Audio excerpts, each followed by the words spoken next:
Well, many of you are probably getting that itch to plant, but as Randy Dowdy and David Hula like to say, you have one chance to get it right. In fact, Dowdy says paying attention to every detail is what separates good farmers from great farmers. And in this edition of Breaking Barriers with R&D, Randy and David say that attention to detail should start even before the planter hits the field.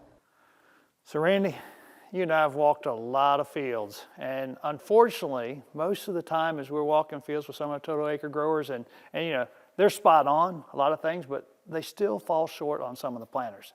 And you know, we put on planter clinics in Arizona, we have these grower clinics. There's still some issues going on, and what probably bothers me the most is if we go into somebody's shop, I walk behind the planter and I just look, all I have to do is look at the T handles and the gauge wheel settings.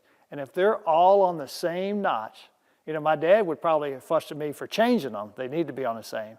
But if they're not at least paying attention to the uniform, consistent depth across the planter, if they're doing that, even if it's a brand new Deere planter, there are going to be some units that are going to be at least 1 to 2 holes off.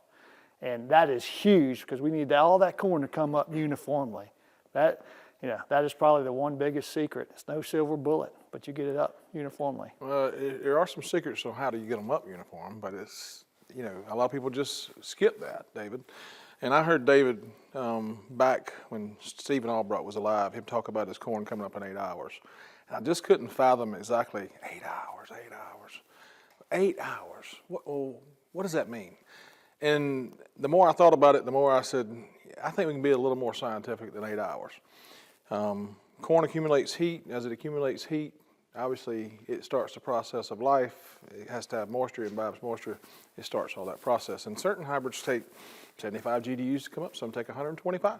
But what matters is how uniform the first emerger and the last emerger, how quick or how tight of a window does that corn actually come up.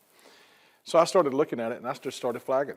I'd go out there and measure, you know, 1/1000th of an acre, and I would, you know, look at the corn and I'd look at how it emerged, and I'd take and mark all the first emergers that were up, and then I'd come back 12 hours later and I'd mark it all with a different colored flag, mark all the next ones that were up. And I did that till everything was up in that 1/1000th of an acre. And then once I looked at that, I started looking at how many GDUs were accumulated between the first emergers to the last emergers.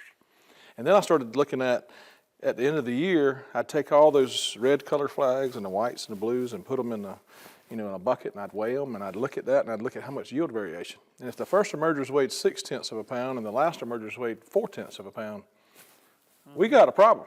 Whose fault's that? Is it the weather's fault? Did it rain more on those years that were 1/2 a pound or 0.2 of a pound less? Usually not. Did it get more sunlight on those rows, on those individual ears and those individual kernels?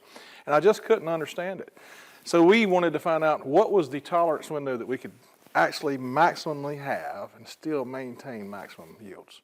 And we figured that out. And David, it is a big deal. A lot of people assess stands this way. They plant 35,000, they get 32,000 of them up, and they call it good. That means the germ was good, and that is okay. But that is not okay for maintaining high yields. We have to take and get them all up in a 10 to 12 GDU windows, and that's a big deal. Yeah, and it doesn't even necessarily have to be high yields. Just the average guy, he needs to be paying attention because that's what's going to drive more bushels in the grain bin. Absolutely.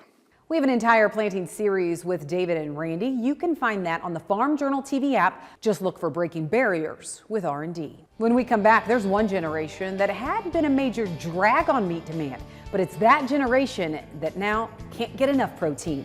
And that's good news for livestock producers. We tell you why and from the farm next.